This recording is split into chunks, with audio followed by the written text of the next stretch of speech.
following announcement has been paid for by the ENN Podcast. He has a good energy, you guys. Can you feel Sport. excitement? And also, The merchandise, wearing the hats. Is what I'm seeing for real? Wild here live from Lincoln Financial. Yeah, come on. I can't wait till this video's over so I can say its name anymore. Music. Wow. Man, again, and I hate to do this again, but these are What the hell? What is that? Whoa! What the hell? And more. What's his next book gonna be called? Got you cocksucker! I did not see that coming.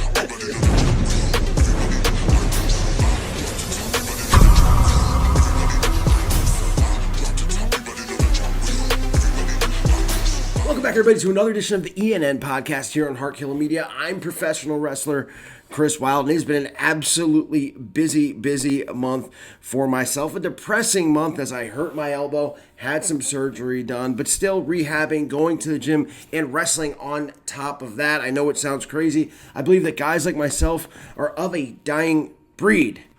And another thing that might be a dying breed is winning here in Philadelphia. And I talked about a depressing month, not just because of my elbow, but how about just when you think it can't get any worse, just when you're at the absolute bottom, you have a team like the Philadelphia Phillies that you fully expect to make a run in the playoffs and at least get to the World Series, fizzle out and lose to the stinking Mets, who were 11 games down months ago in the NL East. Just unacceptable. But I'm not here to talk about the Phillies. I'm here to talk about the Philadelphia Eagles and a game that I went to kind of up my spirits, a game that they couldn't possibly lose, a game where they were going to blow out the horrible Cleveland Browns, and all was going to be right in the world, and all was right in the world. 4th of July podcast was lit. Everything was going great. I'm not here to talk about the results of the game. The Eagles won 20-16. Again, not a blowout, but they didn't lose. But what I'm here to talk about is what everybody is talking about today, and being Monday, depending on when you watch this, and that's Nick Sirianni, the Eagles head coach for now. And I say for now, and I hate to say that because I've been a Nick Sirianni fan from day one. I thought that the guy, I just liked his moxie, even his bad first press conference. I kind of liked what he was saying. I could feel a vibe. I met the dude. I thought he was going to be great, and he was. In 2022, the Eagles got to the Super Bowl. Were 3 points away from dethroning Andy Reid and Patrick Mahomes, a holding call away from possibly winning the football game. And then last year happened. They win 10 games, and then it's just a disaster, a free fall. The team plays like crap. Nick Sirianni coaches like crap. The coordinators were bad. And you go into this year, brand new coordinators, and Kellen Moore and Vic Fangio. You get Saquon Barkley. You've got this dynamic offense. You kind of retool the defense a little bit. And through 5 weeks, the Eagles are 3-2, but it's just not. And Saquon Barkley drop away from being 4-1, but it's just not what we thought it was going to be. We thought the offense was going to be blowing teams out and be dynamic, and it hasn't been that. And I get it. A.J. Brown was out for 3 games. Devontae Smith was out for 1.5 games. Lane Johnson was out for a game. You really haven't had your whole offense together, but it just wasn't that. So you would think that Nick Sirianni coming, and there's been questions about him as he lost the team, or him and Jalen bad. Coming off the bye, Jalen said that they had a long talk, a good meeting. He said it was the one of the best bye weeks that he's ever had. And you're thinking this is going to be a great game. And again, it was a rough game for the Philadelphia Eagles. 20-16, they win. Nick Sirianni comes out sporting a shaved head. Look, it's only a haircut, whatever. It's what he wanted to do. I mean, I'm not here to talk about the guy's haircut, but a little bit weird right before the game. And then after the game, and again, I was at the game, so I didn't see this live, but after the game, he starts yelling at some fans on the sideline. I guess some fans that were giving him shit the entire game. After the Eagles win, he's, playing to them and basically says, "What now?" It gets worse. After the game press conference, Nick Sirianni is at the podium with his 3 children, his 3 beautiful children. Now, I've seen athletes do this before. I've seen coaches do this before. Nick Sirianni did it in 2022 a lot after a big game, after a primetime win, after a playoff win. Athletes and even some coaches kind of want their family up there, their kids, whatever, to be a part of it. it's nothing out of the ordinary. But a 4-point win against the worst quarterback in the league and a terrible Cleveland Browns team, and you show up with your kids and it looks like a shield. Now, Nick Sirianni is not a dumb guy. He's a smart guy. I don't think he's stupid at all. He had to have known shaving his head was going to get a reaction. He had to have known that there was cameras on him when he was yelling at the fans, and he had to have known that having his kids up there for that press conference was a bad look because he was going to get some hard questions. The Eagles still haven't scored 1 point in the first quarter. He came off like an asshole during that entire press conference. He just did. And I absolutely, at that point, found myself going, this guy might have to go. He might. He's got a great winning percentage. He's brought the team to a playoffs every year he's been coach. He brought him to a Super Bowl. I can deal with his animated self on the sideline during big games. I can deal with it. He said that players like Jalen Hurts and Brandon Graham, who backed this story up, by the way, went to him during the bye week and they said, we need you to be yourself again. We need you to not tone it down. Be Nick Sirianni. And he acted like a goof, an absolute goof. And today, I'm sure that Howie Roseman and Jeffrey Lurie said something to him because today he walked it back and he apologized. But people aren't talking about the Eagles today. They're talking about on the national shows, obviously on the, he gift wrapped stuff for the local media to talk about. They're all talking about Nick Sirianni and what he looked like. And one guy said he was a clown, like nothing but negative stuff. And then during today's press conference, he looked like he didn't want to be there. He looked like he was just done with the media. My thing to Nick Sirianni, my message to him, and he's never going to see this, but my message to Nick Sirianni would be, just be a head coach, man. Just be a head coach. You want to be animated on the sidelines. You want to celebrate with your guys when they do something good. That's fine. But any other coach in the league, you're not going to see yelling at fans, man.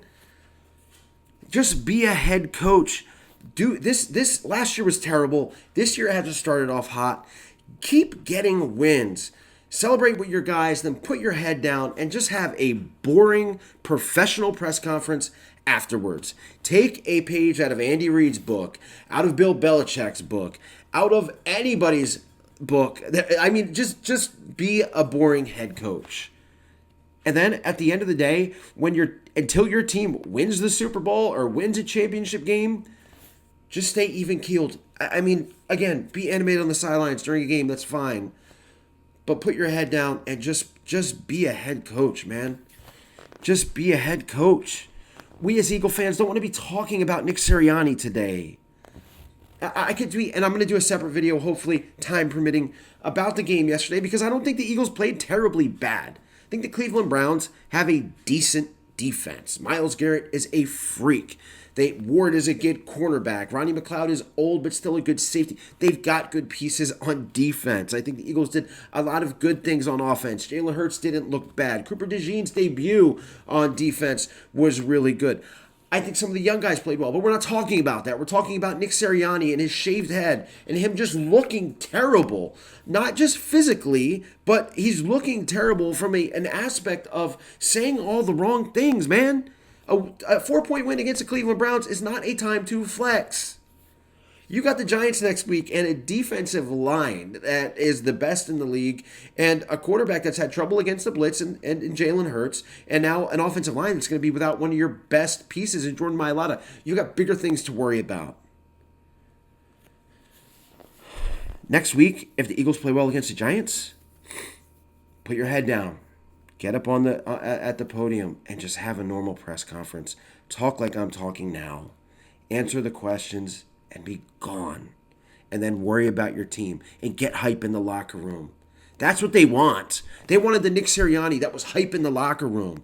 They wanted the Nick Sirianni that was wearing the chains in the locker room. They didn't want the Nick Sirianni that's yelling at his own fans. At his own fans.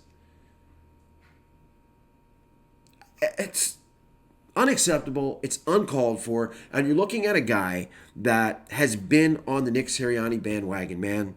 I've been defending you for I defended you last year, this entire season. This year, I've been defending you because getting to a Super Bowl means something. Getting to the playoffs means something. Not having a loser team means something. I talked to a Carolina Panthers fan that's like, man, we got rid of Ron Rivera and it's just been garbage since. Do you want to be that team? Do you want to be the New York Giants? That's coach after coach after coach. Or the Washington Commanders? It's coach after coach after coach. Atlanta Falcons. You can name all these teams that just go through these coaches, man. These flavors of the month, offensive and defensive coordinators. You don't want to be that team. I want to see Nick Sirianni succeed. I want to see Kellen Moore's offense just be Kellen Moore's offense. And that's another thing, Nick. Stay out of it, dude. Don't make calls on third down for defense or definitely for the offense. Don't just let these guys do their jobs, man. You put the program together. That's it. You take the questions at the end. That's it. Win or lose, you're the head coach. Be the head coach. Let the coordinators be the coordinators. And let the players be the players. And leave your family at home. Or at least not at the podium. Until you win a playoff game. Or do something significant. But 4 points against the Browns. I'm sure when your kids grow up, they're going to go, Dad, what the hell was that about? Because that's what I do. That being said, guys, next week against the Giants, hopefully it gets better. And hopefully Nick can use this as a learning thing. I mean, the guy's still a relatively young head coach. He's had to deal with terrible local media and a lot of different things. So hopefully he can put it together. And I'm not sitting here complaining about Nick Sirianni or the Philadelphia Eagles next week. With that being said, and I got one more thing to say before I end this. You know, in my personal life, sometimes I ignore the writing on the wall. I just walk past it. Or I'll look at it, and I might kind of bitch at it for a second, and I just keep walking past it. But that writing's still there. And Nick, you got to look at that writing, dude. That writing on the wall says you need to get this team together and be a professional. Read the writing on the wall and act. Stay safe. Stay healthy. Go Birds, and I'll see you later.